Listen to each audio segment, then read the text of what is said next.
कायेन वाचा मनसेन्द्रियैर्वा बुद्ध्यात्मना वा प्रकृते स्वभावात् करोमि यद्यत् सकलं परस्मै नारायणेति समर्पयामि।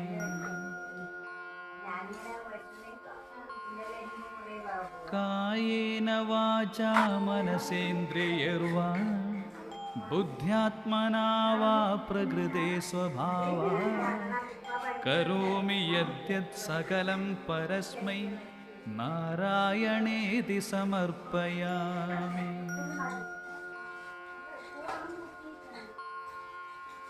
कायेन वाचा मनसेन्द्रियैर्वा बुद्ध्यात्मना वा प्रकृते स्वभावात् करोमि यत्